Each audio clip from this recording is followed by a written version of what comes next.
lagi. Bertemu kembali dengan Lause Rebecca di dalam ibadah sekolah minggu pada pagi hari ini. Wah, Lause senang sekali. Hari ini Lause ditemanin oleh sebuah alat musik yang namanya gitar. Dan gitar ini akan bersama-sama dengan Lause dan bersama-sama dengan adik-adik kita mau memuji Tuhan. Oke?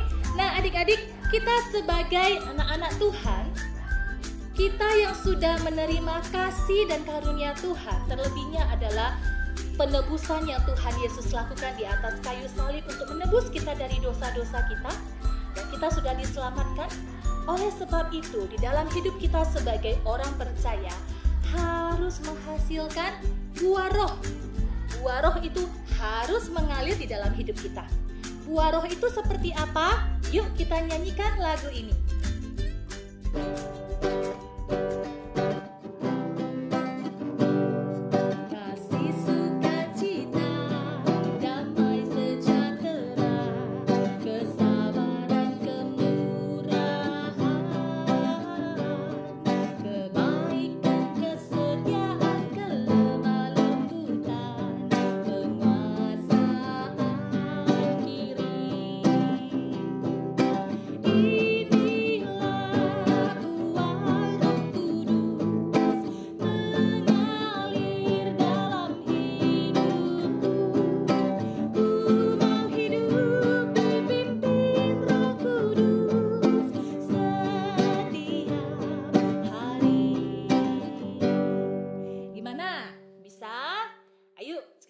Kita bersama-sama nyanyikan lagu ini.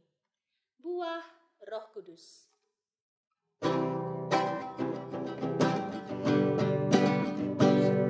Kasih, sukacita, damai sejahtera, kesabaran, kemurahan,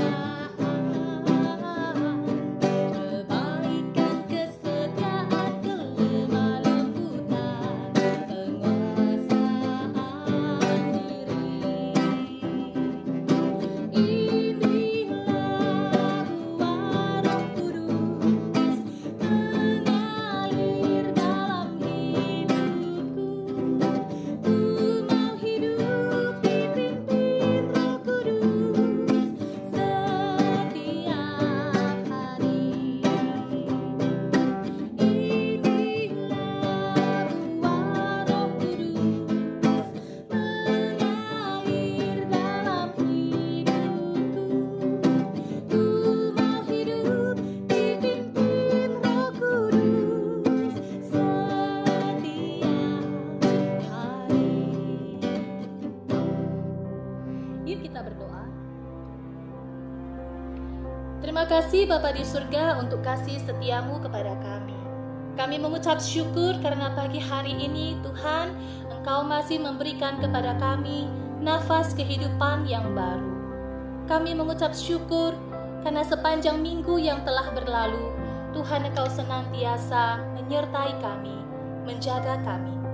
Terima kasih Tuhan Yesus, kami bersyukur jikalau hari ini kami masih boleh mendengarkan firman Tuhan, jikalau kami masih boleh memuji Tuhan, itu semua karena kebaikan-Mu di dalam hidup kami dan karena Engkau memberikan kepercayaan untuk kami boleh melakukannya.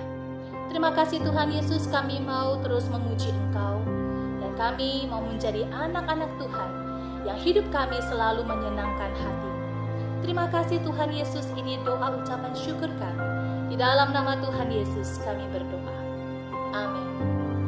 Adik-adik, firman Tuhan yang kita baca, kita renungkan, bahkan hari ini kita dengar, itu harus berakar di dalam hidup kita.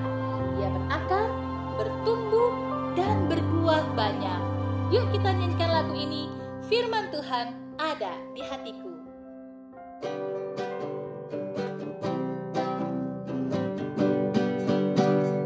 Firman Tuhan ada di hatiku, ada di langkahku, ada di hidupku, dan terus bertumbuh, siram di jiwaku, berbuah, berbuah, berbuah, berbuah, berbuah, berbuah, berbuah, berbuah.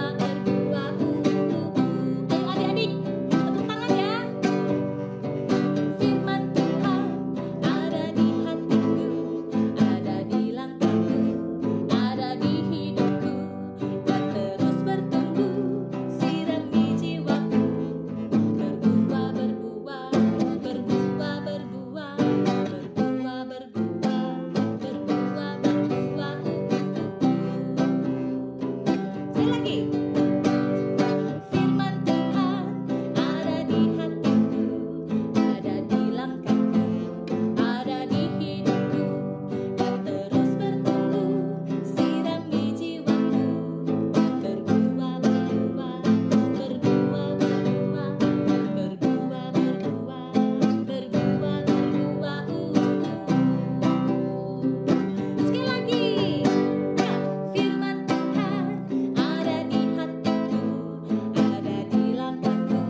akan mendengarkan firman Tuhan.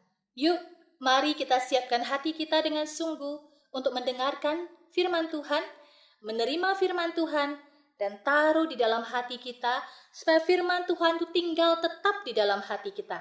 Namun, firman Tuhan yang kita dengar itu harus berakar, bertumbuh, dan berbuah. Yuk kita nyanyikan lagu ini.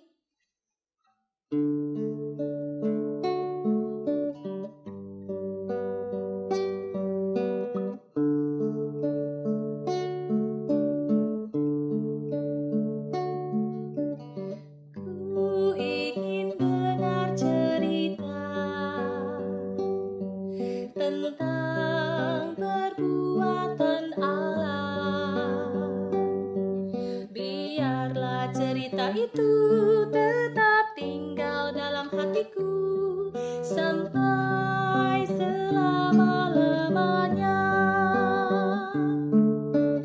Ku ingin dengar cerita tentang perbuatan Allah, biarlah cerita itu tetap tinggal dalam hatiku sampai selama-lamanya. Mari kita berdoa. Tuhan Yesus, sebentar lagi kami akan mendengarkan firman Tuhan. Tolong kami supaya kami sungguh-sungguh mendengarnya. Kami taruh firman Tuhan itu dalam hati kami, dan kami mau merenungkannya, dan kami mau melakukan kebenaran firman Tuhan itu. Terima kasih, ini doa kami siap mendengarkan dan menerima kebenaran firman-Mu. Di dalam nama Tuhan Yesus kami berdoa. Amin. Halo adik-adik, apakah kamu pernah mendengar cerita tentang surga? Ya, kita tahu bersama bahwasannya kita semua pasti akan mati. Nah, apakah kamu yakin dengan pasti bahwasannya kamu akan masuk surga? Banyak orang tidak tahu jawabannya. Tentunya, kamu ingin masuk surga, bukan?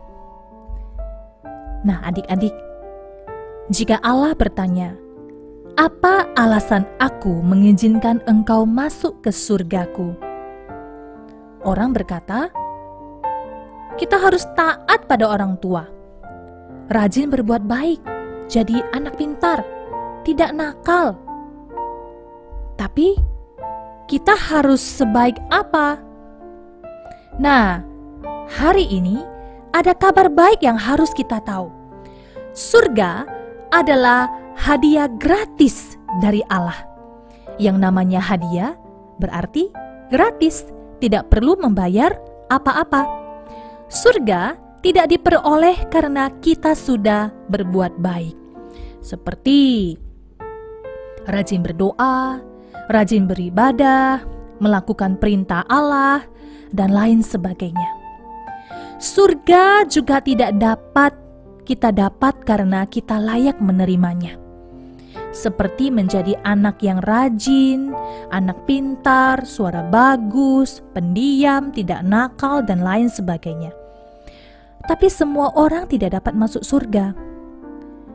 Apakah yang menghalangi kita untuk masuk surga? Dosa. Ya, dosa menghalangi kita untuk masuk surga. Semua manusia di dunia ini, termasuk kita, adalah orang-orang berdosa. Dosa adalah tidak taat terhadap perintah Allah, seperti suka marah, bertengkar, menyontek, kata kotor, bohong, malas, dan lain sebagainya. Dosa termasuk bisa melakukan kebaikan seperti menolong orang tua, bantu teman, ibadah, dan lainnya, tetapi kita tidak melakukannya. Dosa sedang mengikat kita, cenderung untuk berbuat dosa. Nah, adik-adik yang terkasih, dengan dosa sebanyak itu, kita tidak dapat menyelamatkan diri kita sendiri untuk masuk surga. Nih, seperti orang yang tenggelam ke dalam lumpur hisap. Orang yang tenggelam di dalam lumpur hisap tidak mungkin menarik dirinya untuk keluar dari lumpur itu. Tidak bisa, bukan? Artinya, orang berdosa tidak dapat menyelamatkan diri sendiri. Sebab hidup kita tidak seperti timbangan. Asal kebaikan kita lebih banyak dari dosa kita, kita berharap bisa masuk surga. Mengapa hidup kita tidak seperti timbangan? Karena untuk masuk surga Allah, itu menuntut kita harus sempurna. Artinya, kita tidak boleh melanggar satupun perintah Allah dan tidak boleh ada satupun dosa dalam hidup kita. Tidak mungkin kita menyajikan kue dari gula, mentega, tepung, 9 telur yang baik, tetapi bercampur dengan satu saja telur yang busuk. Meskipun hanya satu yang busuk, sudah mencemari semua adonan yang baik. Jadi, satu dosa saja sudah mencemari semua perbuatan baik kita dan membuat kita tidak dapat masuk surga. Tetapi, Allah dapat menyelamatkan kita. Mari kita melihat cara Allah. Allah tidak seperti kakek yang baik, hanya mengasihi tapi tidak menghukum kita yang berdosa. Allah juga bukan seperti polisi yang adil, hanya menghukum tapi tidak mau mengampuni kita yang berdosa. Yang benar adalah Allah kita kasih sekaligus adil. Kasih artinya tidak ingin menghukum, tetapi adil artinya harus menghukum orang berdosa. Orang berdosa hukumannya adalah maut. Artinya disiksa selama-lamanya di neraka. Nah, apakah kamu melihat masalahnya? Bagaimana kasih dan keadilan Allah dapat bertemu? Ada seorang pahlawan yang bijaksana yang bernama Bapak Syamilah. Suatu malam pengawalnya melaporkan bahwa ada yang mencuri makanan. Bapak Syamilah marah. Maka dia umumkan siapapun yang tertangkap mencuri akan dicambuki 50 kali di muka umum. Kemudian terjadi pencurian makanan lagi dan akhirnya pencuri itu tertangkap. Ternyata pencuri itu tidak lain adalah ibu dari Syamilah. Bapak Syamilah tentu sangat mengasihi ibunya dan tidak ingin ibunya dihukum. Tetapi sebagai pemimpin yang adil, Syamilah harus menghukum. Syamilah menghadapi masalah besar. Namun sebagai seorang pahlawan yang bijaksana, dia mengambil tindakan yang mengejutkan semua orang. Bapak Syamilah melepaskan jubah kebesarannya dan memerintahkan pengawal untuk mencambuk dia sebagai pengganti ibunya. Ya, hanya dengan cara mengorbankan diri inilah keadilan Syamilah dapat ditegakkan, sekaligus kasih kepada ibunya dapat dia buktikan. Hukuman sudah dijalani, dan Bapak Syamilah sendirilah yang menjalaninya. Nah adik-adik, demikianlah cara Allah menyelamatkan kita, yaitu Allah mempertemukan kasih dan keadilannya melalui pengorbanan Tuhan Yesus Kristus. Yesus adalah Allah yang menjadi manusia, yang kita peringati kelahirannya di hari Natal. Yesus hidup dengan sempurna tanpa dosa. Yesus mati di salib untuk menggantikan hukuman dosa kita. Dan Yesus dikuburkan, tapi karena Dia Allah, Dia bangkit dan Dia naik ke surga. Dan Yesus, Dia menawarkan surga sebagai hadiah gratis untuk kita. Adik-adik, surga dapat kita terima dengan iman. Iman ini seperti kunci untuk membuka pintu surga. Untuk membuka pintu surga hanya ada satu kunci yang benar, yaitu iman yang menyelamatkan. Kunci-kunci yang lain tidak dapat membuka pintu surga, yaitu iman yang tidak menyelamatkan. Seperti apa iman yang tidak menyelamatkan itu? Iman yang hanya di mulut saja. Artinya, kita percaya sekalipun kita tidak tahu siapa yang dipercayai. Hanya ikut-ikutan saja. Misalnya, beribadah ikut-ikutan, berdoa ikut-ikutan juga, dan melakukan kegiatan rohani lainnya juga dengan ikut-ikutan, walaupun tidak mengerti maksudnya. Iman yang tidak menyelamatkan yang lainnya adalah iman yang hanya di akal saja. Artinya, kamu sudah tahu tentang siapa Yesus, bahkan kamu dapat menjawab dengan benar tentang siapa Yesus, tetapi semua hanya sebuah hafalan dan pengetahuan saja. Kita tidak sungguh-sungguh percaya dalam hati. Itulah iman yang tidak menyelamatkan. Ada lagi, iman yang tidak menyelamatkan seperti apa? Itulah iman yang sementara. Artinya, percaya kepada Yesus untuk mendapatkan apa yang kamu perlukan untuk hidup yang sekarang, seperti kepintaran, sepatu, baju, mainan, kesembuhan, kesehatan, dan lain sebagainya. Semuanya ini memang baik, tetapi kita belum mempercayai Yesus untuk bisa masuk surga. Jadi inilah iman yang sementara.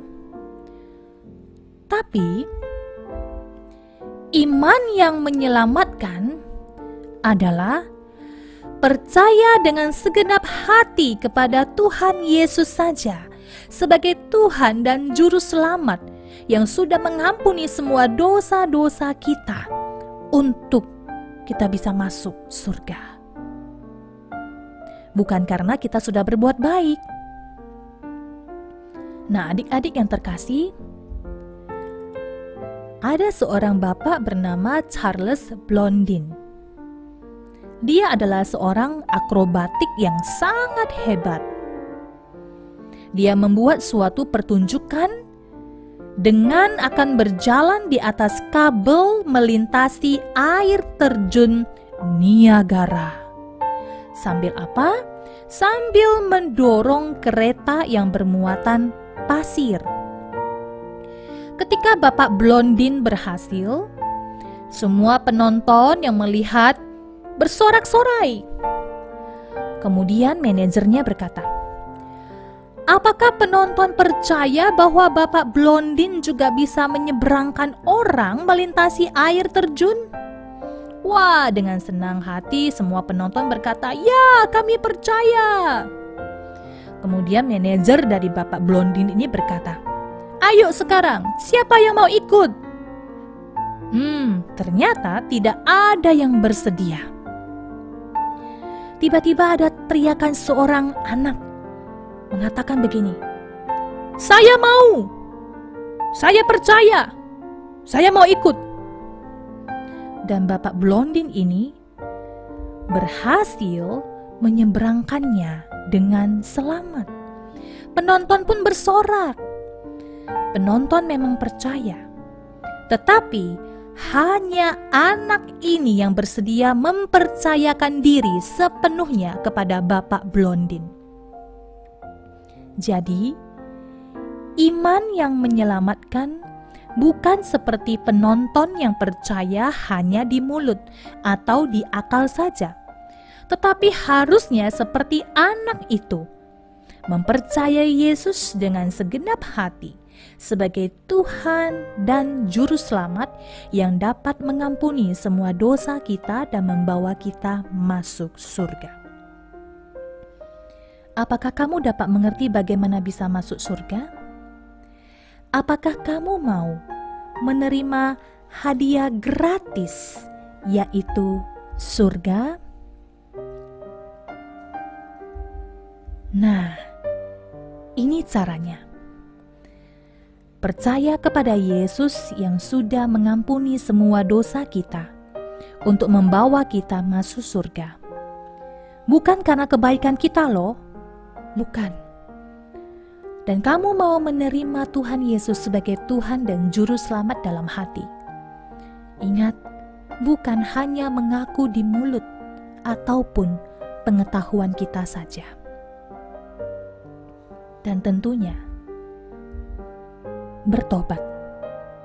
Bertobat artinya kita mau meninggalkan dosa dan taat kepada Yesus saja. Kalau memang ini yang kamu inginkan, Lause mau mengajak kita untuk berdoa bersama-sama. Ayo, mari kita berdoa. Tuhan Yesus, saya mengaku, saya ini orang yang berdosa dan tidak layak masuk surga. Saya percaya Tuhan Yesus mati di kayu salib untuk menghapuskan dosa-dosa saya. Ampunilah semua dosa saya. Masuklah dalam hati saya sebagai Tuhan dan Juru Selamat saya. Tolong saya untuk meninggalkan dosa dan hanya taat kepada Tuhan Yesus saja. Sesuai dengan janji-Mu, saya sekarang sudah menjadi anak-anak Allah dan memiliki surga. Dalam nama Tuhan Yesus. Amin. Adik-adik yang terkasih, inilah janji Yesus kepada kita, orang-orang yang percaya. Dalam Yohanes 6 ayat 47, Tuhan Yesus katakan, "Sesungguhnya barang siapa percaya, ia mempunyai hidup yang kekal." Artinya, janji Yesus pasti ditepati, tidak pernah berbohong. Jadi, kamu sudah percaya kepada Tuhan Yesus, kamu pasti masuk surga. Adik-adik yang terkasih, sekarang karena kita sudah menjadi anak-anak Allah, maka tangan Yesus sudah memegang tangan kita dan tidak akan melepaskan kita untuk selama-lamanya, sekalipun ada kalanya iman kita lemah. Seperti janji Yesus dalam Yohanes pasal 10 ayat yang ke-28 berkata demikian, "Aku memberikan hidup yang kekal kepada mereka, dan mereka pasti tidak akan binasa selama-lamanya. Dan seorang pun tidak akan merebut mereka dari tanganku." Inilah janji Yesus kepada kita. Adik-adik yang terkasih, jadi sekarang kita tahu, kapanpun kita meninggal pasti masuk surga. Bukan karena kita sudah berbuat baik ya, tidak. Tetapi karena kita percaya sebagai anak Tuhan yang percaya Yesus sebagai Tuhan dan Juru Selamat yang sudah mengampuni semua dosa kita. Kita harus rajin berbuat baik untuk menyenangkan hati Tuhan. Dan sebagai tanda terima kasih kita kepada Tuhan Yesus yang sudah memberikan surga kepada kita sebagai hadiah gratis, maka yang Yesus inginkan adalah supaya kamu yang sudah menjadi anak-anak Allah bertumbuh melalui berdoa, baca Alkitab, lakukan kebenaran firman Tuhan, berbakti, bersekutu, dan bersaksi tentang Dia. Adik-adik, yuk ceritakanlah kabar baik ini kepada orang lain. Adik-adik, kita bersyukur untuk kebenaran firman Tuhan yang sudah disampaikan kepada kita semuanya. Jangan lupa, firman Tuhan itu kita dengar, kita renungkan, kita taruh dalam hati kita, dan jangan lupa, firman Tuhan itu harus kita lakukan. Mari kita bersyukur dan menutup ibadah sekolah minggu pada pagi hari ini dengan menyanyikan lagu Bapa Terima Kasih. Bapa terima kasih